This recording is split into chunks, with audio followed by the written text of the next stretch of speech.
Hey, how's it going everybody? It's Tanner here and welcome to a new video here on the channel. In today's video, we are going to be talking about 5 other LEGO themes that I once enjoyed besides Ninjago. Now, it's no secret that Ninjago is my favorite LEGO theme. Nothing else really even comes close. I've dedicated an entire channel and multiple hours of my day into this series. It's not like I'm going to like any other LEGO theme a lot more than Ninjago, that's for sure. However, there are some other themes that I grew up with that I do want to talk about. Some of these you might already know from some of my posts online, or maybe even some of my other videos. I know I've mentioned a couple of these themes before in their own separate videos, but I figured it'd be kind of cool to go back through my childhood and discuss a couple of other LEGO themes that I was into at the time of Ninjago's release. Ninjago came out in 2011, and for me, there was a lot of other stuff that had come out from LEGO before that. Ninjago was not my big introduction into LEGO. There were several other things, so I figured we would take this opportunity to go through, again, 5 other themes that I enjoyed besides Ninjago. This list is not in any particular order, they are just 5 themes that I want to talk about, so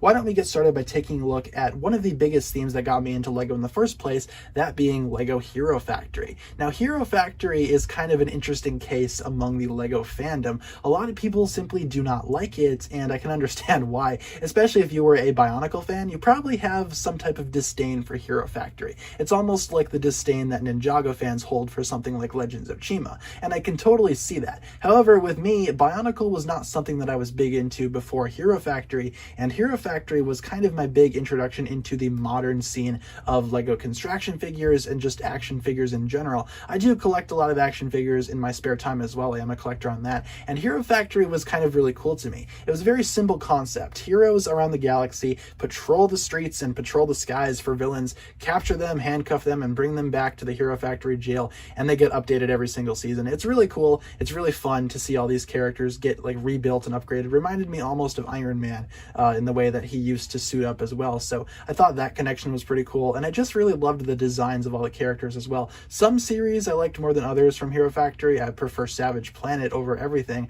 Savage Planet was my favorite, but Hero Factory I was with when it started, and I was there when it inevitably died, much like several other LEGO themes that we're going to be talking about on this list. It went out with a big whimper. Invasion from Below was not a good scene at all. It was not good in terms of a television series, and the sets were kind of mediocre at that point. I really did not enjoy the whole giant robot aspect, the whole mech design. It just really didn't work for Hero Factory. I much preferred them armored up with new weapons and facing off against various villains every single wave. I'd say the strongest waves were, again, Savage Planet and Breakout, those two of course being very special, and Hero Factory itself will always be very dear to my heart. It's just a series that I have a lot of fond memories with. I've collected a lot from every single wave, and I still have all these sets. Granted, they are in pieces, but I could totally rebuild them if I saw fit. In a lot of ways, Hero Factory was my Bionicle, but I'm well aware that it did not have the same level of quality that Bionicle initially did. Don't worry, I do understand that. But I still enjoyed Hero Factory for what it was, and to me, it was pretty much my big introduction into a lot of modern stuff that I'm into nowadays. So,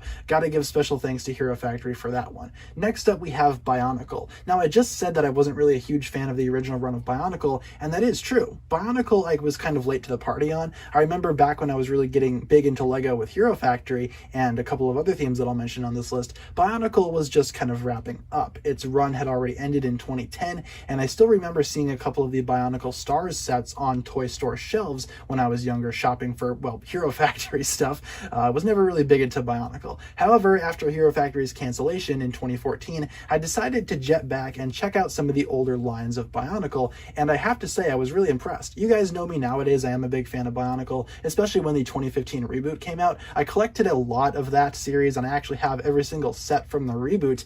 Just recently brought them home and set them all up in my new apartment. They all look great, by the way. I love all the sets from the reboot, but the original run of Bionicle I do need to mention as being something special. Obviously for LEGO, it provided a really big impact on the company itself, and it's one of the themes credited for saving LEGO during its bankruptcy period in the early 2000s, so I do need to, I guess, give Bionicle props to that. I just wish that I was a little older so then I could have been around for the initial run of Bionicle, because it seemed really special. Of course, I was around for the reboot, and that reboot inevitably got canceled as well, only after a couple of years, and it does kind of pain me to see those pieces that Hero Factory introduced kind of, disappear after Bionicle had ended for the second time. But hey, I'm still a really big fan of what Bionicle had to offer, especially within the original run and the reboot. I have since gone back and collected some of the original sets. I have all of the Toa Metru, the Toa Anika, so obviously I do have some knowledge on Bionicle, so you can't really call me a Hero Factory fanboy. I know what Bionicle had to offer, and I do recognize that, and I do, I guess, give props to Bionicle for what it did to the company. I just wish I was kind of around to see the original run, but hey, at least the reboot was kind of cool, at least in terms of the sets. The show, not so much. Next up, let's talk about something that I'm sure a lot of you guys don't really know all that much about, that being Space Police. I don't really think I've talked about this series before on this channel, but Space Police was really cool. It came out, I believe, in 2009, and some of these sets I remember very, very fondly. It did have an animated series as well, I think, or just maybe one animated serial online. Can't really remember how much it had, but some of these sets I do remember getting, especially the smaller Squidman Escape set. I loved the little police cruiser, I loved the Squidman figure, and some other sets I thought were really cool too from Space Police. The Galactic Enforcer being one that I always wanted but never ended up getting, which is quite unfortunate. But of course, growing up, I didn't really have much money, as I was like an 8 or 9-year-old kid when this stuff was coming out. So yeah, I couldn't really go to the toy store and buy the Galactic Enforcer, but I could pick up the smaller sets, and Space Police was cool for what it was. I was kind of big into police stuff through Lego especially, so seeing something that kind of merged space and police, that was right up my alley, especially growing up as a kid and being into stuff like Transformers and all that kind of stuff. It just really fit with my interests at the time, and I know that Space Police has had a lot of other stuff throughout its run. It's been recycled and rehashed multiple times, but Space Police 3 in particular is what I really remember enjoying. The original run of Space Police I never really have gone back and looked at, so I can't really say much about that, but I will say that the third run of Space Police is something that I think is really special, at least according to my own childhood, my own nostalgia, that kind of stuff. I kind of wish that they would do something more with Space Police nowadays, maybe bring it back for another run. I don't think they're going to be bringing it back anytime soon, which is unfortunate, but at least I have the memories from my childhood to make up for that lack of Space Police stuff in the modern day. I mentioned how I was really big into police related stuff, and that was especially true with Lego City. Now, Lego City pretty much expands everything. You can basically think of anything you want to for Lego City. It's been going on for years now. There have been multiple rehashes of multiple things, but the 2011 police sets I remember very fondly as being the big thing that got me into Lego alongside Ninjago. These were coming out around the same time of Ninjago's release in 2011, and I kind of regrettably spent a lot of my allowance money on the City Police stuff instead of buying Ninjago stuff, which I know is shocking considering the current situation of things now. It's not like I like City more than Ninjago or anything like that, but I was just really big into police stuff. Couldn't really tell you why. That was just my thing. And I already talked about how Space Police was really awesome. Well, Earth Police, as I used to call it, was also really cool. I had almost all of these sets. The only one that I was missing was the really large police helicopter. Otherwise, I had the prisoner transport, the dog unit, the police station itself. Lots of really fond memories from this. I used to set up my big display almost exactly like this image here because I had everything in this image. It was a really big theme that I was into back when I was really young. And again, I do admittedly regret spending a lot of my allowance money on City Police instead of Ninjago stuff, because I could have gotten a couple more spinners or some of those older Ninjago stuff. If I could go back and convince my younger self to do that, I totally would. But for the time being, looking at these sets is very nostalgic. I still remember seeing these in stores. The mobile police unit was one of my specific favorite sets. I just loved that set for whatever reason. Couldn't tell you why. It's just something that really, I guess, appealed to me growing up.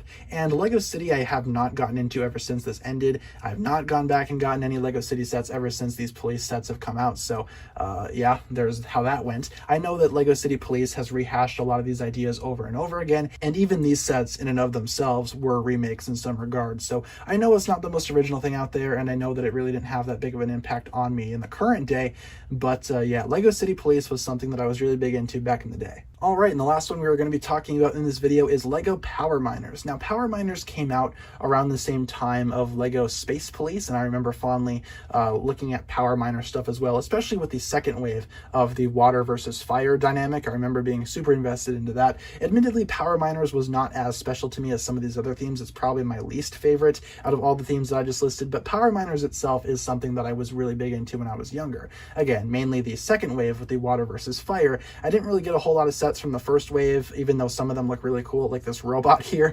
This mech looks really cool, and I want to go back and get that at some point.